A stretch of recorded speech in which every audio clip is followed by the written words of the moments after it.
حضور نبی پاک صلی اللہ علیہ وسلم کے صحابہ کرام نے آپ صلی اللہ علیہ وسلم سے نرمی سیکھی تو اس صفت کو اپنا لیا، تو اس صفت کو، نرمی والے صفت کو اپنا لیا۔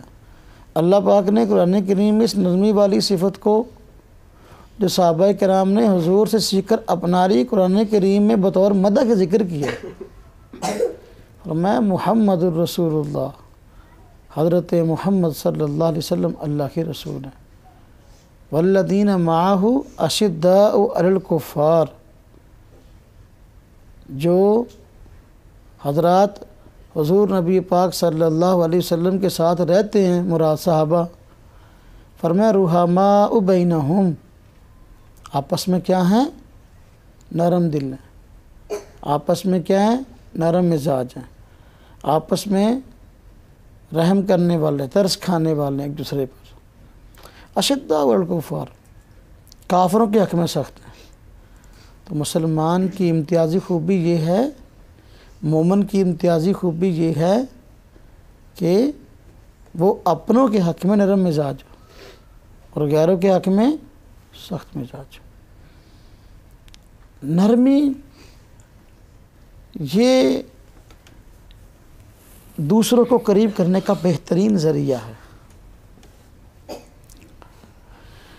حضور نبی پاک صلی اللہ علیہ وسلم نے اپنی امت کو خاص طور پہ حکم دیا ہے، یسروا ولا تعسروا، بشروا ولا تنفروا۔ بھائی یسروا، آسانیاں پیدا کرو دوسروں کے لیے، ولا تعسروا، مشکلیں پیدا نہ کرو، اور فرمایا بشروا، خوشخبریاں سناؤ، ایسی بات کرو دوسرے بندے کا دل خوش ہو جائے۔ ولا تنفروا، ایسا رویہ اختیار نہ کرو کہ تم لوگوں کے لیے نفرت کا ذریعہ بن جاؤ، نفرت نہ دلاؤ لوگوں کو۔ تو محبت کا ذریعہ نرم مزاجی ہے۔ آج بسا اوقات کوئی بندہ بہت سخت مزاج ہو تو اس سے پوچھتے ہیں یہ رویہ کیوں ہے؟ وہ کہتے ہیں کہ فلانا بندہ بھی جو دیکھو وہ کتنا ظالم ہے، مد مقابل کتنا بڑا جو ہے وہ سخت دل ہے، اس کا رویہ ایسا اور ایسا ہے، تو اگر میں سختی کرتا ہوں تو پھر کیا ہے؟ اللہ تبارک و تعالیٰ نے مخالف سخت بھی ہو، پھر بھی اگر دین کی دعوت دینی ہے اس کو، پھر نرمی اختیار کرنی پڑے گی۔ دین کی دعوت دینی ہے تو پھر اس کو اس سے بھی نرمی، اگرچہ کفار کے ساتھ سختی برتنے کا حکم کب؟ جب وہ مقابلے پہ ہے، تلوار اٹھا کے آگے آپ سختی ہے۔ دین کی دعوت دینی ہے پھر نرمی ہے۔ قرآن کریم میں اللہ تبارک تعالیٰ نے حضرت موسیٰ علیہ السلام اور حضرت ہارون علیہ السلام کا واقعہ ذکر کیا ہے، اور ان دونوں حضرات کو فرعون کے پاس جانے کا حکم دے کر ان کو دین کی دعوت دیں، چونکہ ابھی اس کی طرف سے سختی کا اظہار نہیں ہوا تھا، اس لیے دعوت تھی تو نرمی اختیار کرنے کا حکم دیا۔ فرمایا قولا لہ قولا لینا، قولا لہ، دونوں حضرات اس سے نرمی سے بات کرنا۔ کیسے بات کرنا؟ نرمی سے۔ دعوت کے نتیجے میں کوئی بندہ گالی بھی دے، اس کی گالی کو بھی نظر انداز کرنے کا حکم ہے، اس کی گالی کو بھی۔ آپ دیکھیں قرآن کریم میں بعض انبیاء کے تذکرے میں آیا ہے کہ مخالفوں نے انبیاء کو برا بھلا کہا۔ بعض حضرات نے کہا کہ تو بیوقوف ہے، نعوذ باللہ، وقت کے پیغمبر کو کہا۔ انہوں نے کیا جواب دیا؟ یا قوم لیس بی سفاہ، میری قوم میں بیوقوف نہیں ہوں، کیا ہوں؟ انی رسول میں رب العالمین، میں تو جہانوں کے پروردگار کی طرف سے رسول ہو کے آیا۔ تو دعوت دینی ہے تو نرمی ہے، البتہ اگر وہ تلوار اٹھا کے آ گیا اب اس کے ساتھ ہم سختی سے پیش آئیں گے۔ نرمی والا معاملہ کہ ضرور ہونا چاہیے، وگرنہ بسا اوقات ہمارے تیر، ہمارے تلوار سے، ہماری گولی سے مخاطب کو اتنی تکلیف اور پریشانی نہیں ہوتی جتنی کہ ہماری زبان سے ہوتی ہے۔ زبان کی ہلاکتیں گولی اور تلوار کی ہلاکتوں سے بہت زیادہ ہیں۔ اس لیے غالباً حضرت سیدنا علی مرتضیٰ رضی اللہ عنہ کا فرمان ہے، جراحت السنان لہا التیام، ہاں جی، کہ جو تیروں اور تلواروں کے زخم ہوتے ہیں نا یہ ٹھیک ہو جاتے ہیں، ولا یلتام ما جرح اللسان، لیکن جو زبان کے زخم ہوتے ہیں یہ کبھی ٹھیک نہیں ہوتے۔ تیروں تلواروں کے زخم علاج معالجے سے، دوائی داروں سے ٹھیک ہو جاتے ہیں، لیکن زبان کے زخم، کسی بندے کو ہم نے دل آزاری والی بات کہہ دی، اب وہ اس کے دل پہ نقش ہو جاتی ہے، وہ نکلتی نہیں ہے۔ اس لیے کسی کے متعلق بات کریں بہت سوچ سمجھ کر کریں، اور عموماً درگزر والا، عفو والا، معاف کرنے والا رویہ اختیار کریں۔ آپ کسی کو معاف کریں گے، اللہ تبارک تعالیٰ کی ذات ہمیں معاف کرے گی۔ خلاف طبیعت چیز کو دیکھ کر بندے کو غصہ آتا ہے۔ ایک بندہ ہے وہ اپنے مزاج کے خلاف کسی چیز کو دیکھتا ہے تو غصہ تو آتا ہے۔ غصہ نہ آنا ایک کمال نہیں ہے، لیکن غصہ آئے اس غصے کو دبا جانا یہ کمال ہے۔ انسان ہے، انسان کی طبیعت ہے، جب خلاف مزاج کوئی چیز دیکھتا ہے تو غصہ آتا ہے، لیکن اس غصے کو دبا جانا یہ کیا ہے؟ اس پر کارروائی نہ کرنا، اس پر کارروائی نہ کرنا۔ ایک ذات کے لیے غصہ آ رہا ہے، ذات کے لیے، اس کو دبانے کا حکم ہے۔ اگر شریعت کسی حکم کو پامال کیا جا رہا ہے اور اعلان پامال کیا جا رہا ہے، اللہ کسی حکم کو اعلان توڑا جا رہا ہے، اب اس پہ غصہ کرنے کا حکم ہے، تاکہ اگلا بندہ اس بات کو جو ہے وہ سمجھے، احساس پیدا کرے واقعی میں نے کام غلط کیا ہے۔ اس لیے حضور نبی پاک صلی اللہ علیہ وسلم نے فرمایا، تم میں سے کوئی بندہ اگر برائی کو دیکھے اس کو ہاتھ سے روکے۔ برائی کو دیکھے کیا؟ ایک بندہ اعلانیہ برائی کر رہا ہے، باز نہیں آ رہا، اور کام ایسا ہے کہ ایک بندہ اس کو برا نہیں سمجھتا، ہر بندہ برا سمجھتا ہے۔ مومن کی شان یہ کہ اگر اس کو ہاتھ سے روک سکتا ہے تو روکے۔ ہاتھ سے روکنے کا مطلب کیا ہے؟ ہاں جی، ہاں، اولاد ہے، بیٹا ہے، وہ اعلان گناہ میں پڑا ہوا ہے، ہر بندہ اس سے گناہ پہ گواہ ہے، اب اس کی پٹائی کرنے کا حکم ہے۔ پٹائی کرنے کا، تو پٹائی اصلاح والی ہو، مار اصلاح والی، انتقام والی نہ ہو۔ تو غصے کی بات پہ غصہ آنا یہ کوئی بری بات نہیں، لیکن غصے کو دبانا یہ کیا ہے؟ یہ ہے اصل بات۔ حضور نبی پاک صلی اللہ علیہ وسلم نے شاہ فرمایا، پہلوان وہ نہیں ہے جو کھاڑے میں دوسرے بندے کو گرا دے، ہاں جی، پچھاڑ دے، بلکہ پہلوان وہ ہے جو غصہ آنے کے وقت بھی اپنے آپ کو قابو میں رکھے۔ اپنے آپ کو قابو میں رکھنا، یہ غصہ آنے کے وقت بھی یہ امتیازی صفت ہے۔ غصہ تو آتا ہے، پہلوان کون ہے؟ جو غصہ آنے کے وقت اپنے آپ کو قابو میں رکھے، وہ پہلوان ہے۔ حضور نبی پاک صلی اللہ علیہ وسلم نے غصے کا بڑا بہترین علاج ارشاد فرمایا۔ غالباً کل ہم حدیث پڑھ رہے تھے، اور ہمارے اسلاف بھی جو ہے وہ یہ علاج بتاتے ہیں۔ بعض رات ہوتا ہے نا، غصہ بہت آتا ہے، تو پوچھا کرتے ہیں کہ جی اب ہمیں غصہ آتا ہی بہت ہے، ہم کیا کریں؟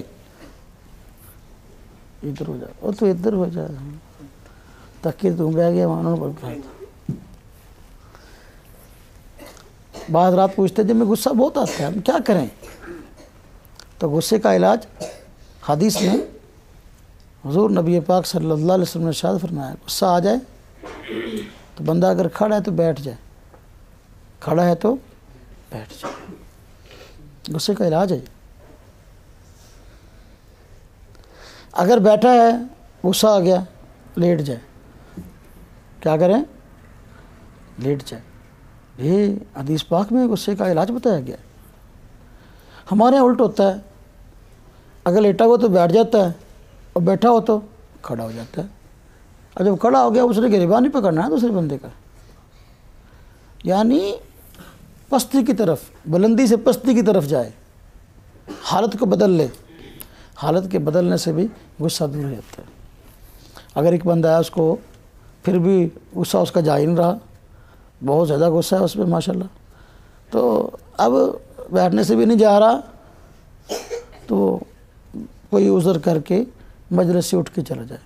وہ دیکھ رہا ہے کہ مجلس میں میرے خلاف بھی بات ہے، خاموشی کے ساتھ بغیر جھگڑا کیے مجلس سے اٹھ کے چلا جائے۔ ہاں جی، اگر باہر چلا گیا پھر بھی وہ کیفیت اس سے دور نہیں ہو رہی، کہنا میں چھڑنا نہیں ہونے، انہوں نے اٹھن دے ایک باری، انہوں کلیاں نہیں پڑ لانا میں، غصہ پھر بھی بہت زیادہ ہے۔ اب وضو کر لے، کیا کر لے؟ ہاں وضو کر لے، تھوڑا سا پانی اوپر ڈالے گا نا تو ٹھنڈا ہو جائے گا انشاءاللہ۔ بہت ساری چیزیں تپی ہوئی ہوتی ہیں تو پانی کے پڑنے سے کیا ہوتی ہیں؟ ٹھنڈی ہوتی ہے۔ تو میرے بھائیو، میرے دوستو، میرے عزیزو، یہ غصہ انسان کے لیے بہت مہلک ہے، بندے کی شخصیت کو مجروح کرتا ہے۔ نجائز غصہ، اچھی سے مراد کون سا غصہ ہے؟ نجائز۔ ذاتیات کے لیے غصہ نہیں ہونا چاہیے، ہاں نظریات پہ غصہ آنا چاہیے۔ ایک بندہ خلاف شریعت کام کر رہا ہے، اللہ کے حکم کو توڑ رہا ہے، اب شرک کر رہا ہے، ہاں جی کفر کر رہا ہے، اب اس کو سمجھا رہے ہیں، اب نہیں سمجھ رہا، اب کسی درجے میں غصہ آنے کی بات ہے، اللہ کا حکم توڑا جا رہا ہے۔ حضور نبی پاک صلی اللہ علیہ وسلم کی موجودگی میں نسائی شریف میں روایت ہے کہ ایک شخص آیا، اس نے کہا میں نے اپنی بیوی کو 3 طلاقیں دے دی، میں نے اپنی بیوی کو 3 طلاقیں دے دی۔ اب آپ صلی اللہ علیہ وسلم نرم مزاج تھے، قرآن کریم میں اللہ پاک نے فرمایا آپ کے متعلق فبما رحمۃ من اللہ لنت لہم، اللہ کے رحمت احسان سے آپ نرم مزاج ہیں۔ لیکن جب آپ نے دیکھا بھی اللہ کے حکم کو توڑ دیا، اس نے مسئلہ بھی بتایا ہوا ہے کہ طلاق دو تو کتنی دو، اگر دینی پڑے تو 1، تو اس نے 3 دے دی۔ تو آپ صلی اللہ علیہ وسلم کا چہرہ مبارک سرخ ہو گیا، چہرے مبارک کا رنگ بدل گیا، اور فرمایا کہ دیکھو ایرؤ بکتاب اللہ، کیا اللہ کے قرآن سے کھیلا جا رہا ہے، مذاق ہو رہا ہے، یہ کیا بات ہے؟ تو شریعت کا حکم کو ٹوٹ رہا ہے، ایک الگ بات ہے۔ ذاتیات پہ غصہ نہیں آنا چاہیے۔ اگر مسئلہ میرا ہے تو پھر غصہ دبائیں، اگر مسئلہ ہے شریعت کا اور سمجھانے سے بھی نہیں سمجھ رہا، بہت زیادہ بیوقوف پہ اتر ہے، اب اس کو تھوڑا سا غصہ کرنے کی ضرورت، تنبیہ کرنے کی ضرورت ہے، تنبیہ کرنے کی ضرورت ہے۔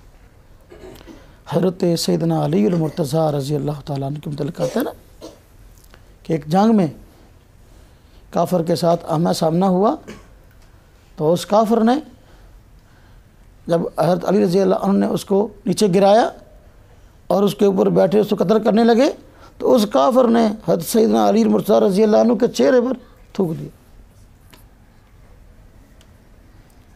میدان جنگ ہے، کافر ہے، نیچے گرا لیا ہے، قتل کرنے پہ قادر ہیں، لیکن اب اس نے کیا کیا؟ حضرت کے منہ پر تھوک دیا، حضرت نے اس کو چھوڑ دیا۔ وہ بڑا حیران ہوا کہ میں نے تو ایسا کام کیا جو مزید نفرت والا ہے، تو کیوں چھوڑ دیا؟ پوچھ لیا، حضرت میں نے تو ایسا کام کیا جو واقعی غصہ دلانے والا ہے۔ میں دیکھو پہلے میرا غصہ تیرے متعلق اللہ کی رضا کے لیے تھا، تیری مجھ سے لڑائی اللہ کی رضا کے لیے تھی، تو تلوار اٹھا کے ہاں جی مسلمانوں کے اسلام کے مقابلے میں آ گیا، تو اب تجھے گرانا اور تجھ پہ وار کرنا یہ شریعت کا تقاضا تھا، یہ نظریات کا مسئلہ تھا، لیکن اب جب تو نے تھوک دیا تو میری طبیعت میں جو ہے وہ کہہ لے کہ انتشار پیدا ہوا، تو غصہ آیا۔ اب میں نے اس لیے چھوڑ دیا کہیں ایسا نہ ہو کہ میں اپنے ذاتی غصے کی وجہ سے قتل کر دوں۔ حالانکہ قتل کرنا کافر کو کیا تھا؟ میدان جنگ میں اللہ کا حکم، بھی کہیں اللہ کے حکم کے ساتھ ذاتیات شامل نہ ہو جائے۔ اس لیے مجھے غصہ آیا جب تو نے میرے منہ پر تھوپا، تو میں نے اپنی ذات کے لیے مارنا مناسب نہ سمجھا کہ کہیں ٹھیک ہے اللہ کا حکم ہے کافر سے لڑنا اور قتال میدان جنگ میں، لیکن کہیں میرا ذاتی غصہ اس میں شامل نہ ہو جائے، ذاتی انتقام اس میں شامل نہ ہو جائے۔ اس لیے میرے بھائیوں، میرے دوستوں، میرے عزیزوں، نرم مزاجی یہ بہت اچھی صفت ہے۔ جس بندے میں نرم مزاجی ہوتی ہے، لوگ اس سے ملنے کی خواہش کرتے ہیں، لوگ اس کے قریب بیٹھنے کی خواہش کرتے ہیں، لوگ اس کی باتیں سننے کی خواہش کرتے ہیں۔ لیکن جس بندے کے اندر بے جا سختی ہوتی ہے، بے جا غصے کا معاملہ ہوتا ہے، لوگ اس سے قریب نہیں بیٹھتے۔ اس لیے بعض کہنے والوں نے کہا ہے کہ بندے کو اپنے معاملات میں ذرا اعتدال پہ رہنا چاہیے، بہت میٹھا بھی نہ ہو، کوئی شہد سمجھ کے کھا جائے، کڑوا بھی نہ ہو، کوئی زہر سمجھ کے پھینک دے۔ غصے کی بات میں غصہ آنا چاہیے، لیکن اس غصے کا استعمال صحیح ہو۔ 2 دن پہلے میں ایک کسائی کے پاس کھڑا تھا، تو باتوں باتوں میں جو ہے نا ایک بندے نے ایک بات کر دی، تیسرا بندہ کھڑا تھا تو وہ کہنے لگا یار دیکھو ہر روز اتنے جانوروں کو ذبح کرتے ہو، تمہیں ترس نہیں آتا، رحم نہیں آتا؟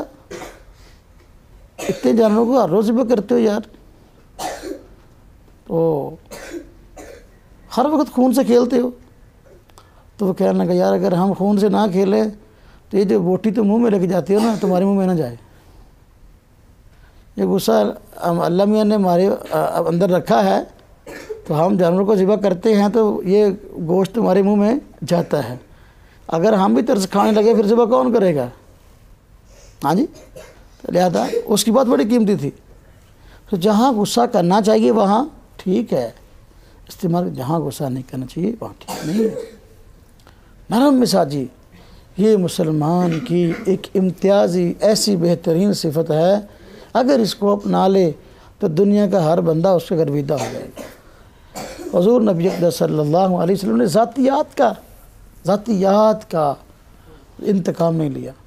کتنے لوگ تھے جنہوں نے حضور نبی پاک صلی اللہ علیہ وسلم کو تکلیفیں دی، آپ کے غلط نام رکھے، ہاں جی، غلط ناموں سے انہوں نے غلط ناموں سے القابات سے پکارا، ہاں جی، اور چڑھانے کے لیے، لیکن آپ صلی اللہ علیہ وسلم نے اپنی ذات کے لیے کبھی ان سے انتقام نہیں لیا تھا، معاف کیا، درگزر کیا۔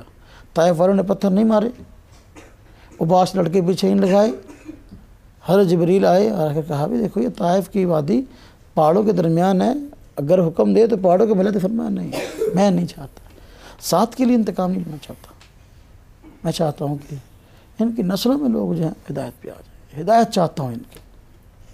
تو اپنی ذات کے لیے غصہ یہ ٹھیک نہیں ہے۔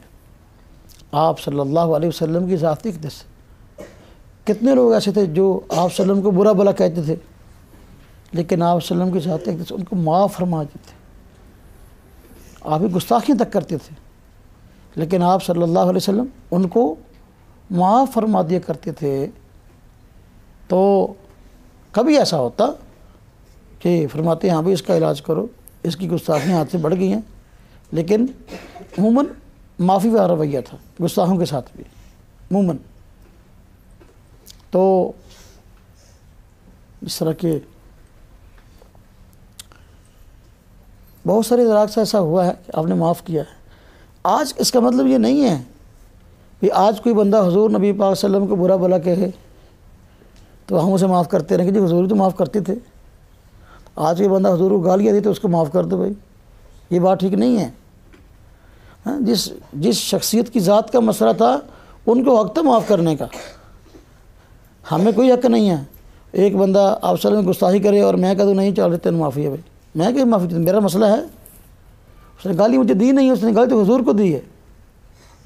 اس نے جب آپ صلی اللہ علیہ وسلم کے ساتھ اس کو برا بلا کہا تو آپ صلی اللہ علیہ وسلم نے اپنی زندگی مبارک میں کسی کو معاف کر دیا، ٹھیک ہے ہو گیا معاف، لیکن کسی اور کو اختیار نہیں ہے، نہ کسی عالم کو، نہ مفتی کو، نہ کسی اور کو، کہ وہ گستاخ رسول کو معاف کر دے۔